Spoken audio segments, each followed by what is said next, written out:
Hello दोस्तों, स्वागत है आपके अपने यूट्यूब चैनल SK शेड्यू पॉइंट पर। दोस्तों आज का टॉपिक है न्यायपालिका, जो कि बहुत ही इम्पोर्टेंट टॉपिक है। तो न्यायपालिका देश का महत्वपूर्ण अंग होता है और दोस्तों न्यायपालिका का अर्थ होता है कि सबको समान न्याय सुनिश्चित करना। सो दोस्तों स्टार्ट करते हैं। दोस्तों फर्स्ट क्वेश्चन है, उच्चतम न्यायालय के न्यायाधीश किस आयु तक अपने पद पर बने रहते हैं? दोस्तों ये बहुत ही इम्पोर्टेंट क्वेश्चन है। दोस्तों ये SSC CHSL 2015 में पूछा गया क्वेश्चन है। तो दोस्तों इस क्वेश्चन का आंसर हो जाएगा 65 वर्ष तक उच्चतम न्यायालय के न्यायाधीश अपने पद पर बने रह सकते हैं और दोस्तों इनके नियुक्ति के लिए कोई मिनिमम एज नहीं होती है। चलिए दोस्तों नेक्स्ट क्वेश्चन पढ़ते हैं।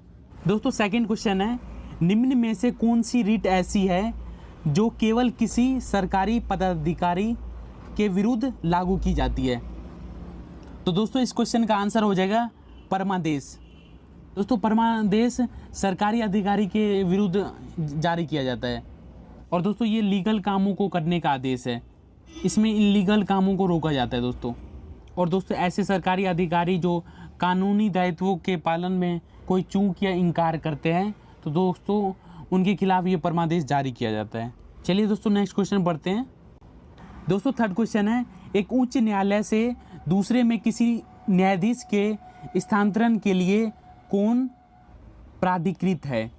दोस्तों राष्ट्रपति भारत के मुख्य न्यायाधीश के एडवाइस पर उच्च न्यायालय के किसी भी न्यायाधीश का एक उच्च न्यायालय से दूसरे उच्च न्यायालय में ट्रांसफ़र कर सकता है। चलिए दोस्तों नेक्स्ट क्वेश्चन पढ़ते हैं। तो फोर्थ क्वेश्चन है, भारत के उच्चतम न्यायालय की स्थापना की गई थी? दोस्तों उच्चतम न्यायालय की स्थापना संविधान द्वारा किया गया था।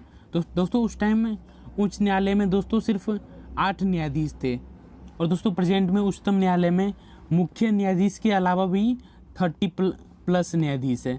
चलिए दोस्तों नेक्स्ट क्वेश्चन पढ़ते हैं। दोस्तों फिफ्थ क्वेश्चन है, भारतीय संविधान का अभिरक्षक कौन है? दोस्तों इसका आंसर हो जाएगा भारत का मुख्य न्यायाधीश। दोस्तों भारत का मुख्य न्यायाधीश सर्वोच्च न्यायालय का अध्यक्ष होता है और दोस्तों उनका काम होता है कि दोस्तों सर्वोच्च न्यायालय न केवल मूल अधिकारों का संरक्षक है बल्कि दोस्तों संविधान का भी रक्षा करता है।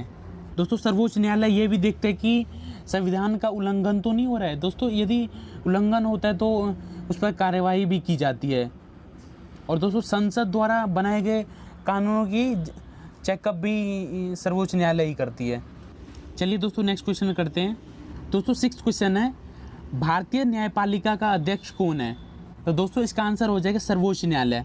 दोस्तों सर्वोच्च न्यायालय देश में सभी न्यायालयों से सबसे बड़ा न्यायालय होता है और यही न्यायपालिका का अध्यक्ष होता है। चलिए दोस्तों नेक्स्ट क्वेश्चन पढ़ते हैं। दोस्तों सेवेंथ क्वेश्चन है, अंतिम अपीलीय न्यायालय कौन सा है? दोस्तों उच्चतम न्यायालय ही देश का सबसे बड़ा न्यायालय होता है।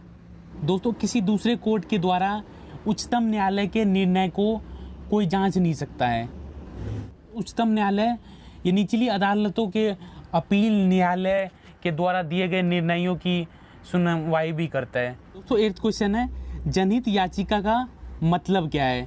दोस्तों ये बहुत ही इम्पोर्टेंट क्वेश्चन है। दोस्तों ये क्वेश्चन CGL 2016 में पूछा गया था। दोस्तों इस क्वेश्चन का आंसर हो जाएगा किसी व्यक्ति द्वारा अदालत में जनहित में लाया गया मुकदमा। चलिए दोस्तों नेक्स्ट क्वेश्चन पढ़ते हैं। दोस्तों 9th क्वेश्चन है, शारदा अधिनियम का संबंध किससे है? दोस्तों इसका संबंध बाल विवाह से है।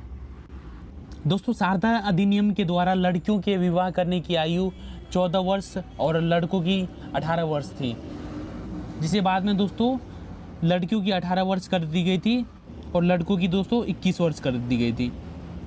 चलिए दोस्तों नेक्स्ट क्वेश्चन पढ़ते हैं। दोस्तों 10th क्वेश्चन है, लक्षद्वीप का उच्च न्यायालय भारत के किस राज्य में स्थित है? दोस्तों इसका आंसर हो जाएगा केरल।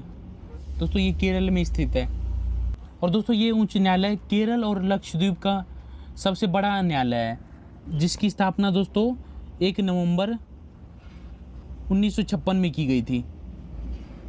और दोस्तों ये क्वेश्चन बहुत ही इम्पोर्टेंट है, इसे दिल्ली पुलिस SI में पूछा गया था। सो दोस्तों आशा करता हूँ ये वीडियो आपको अच्छी लगी होगी और सभी क्वेश्चन समझ आ गए होंगे। दोस्तों वीडियो को लाइक कीजिए और दोस्तों के साथ शेयर कीजिए, और दोस्तों साथ ही साथ हमारे चैनल को सब्सक्राइब भी कर लीजिए। Thanks for watching this video.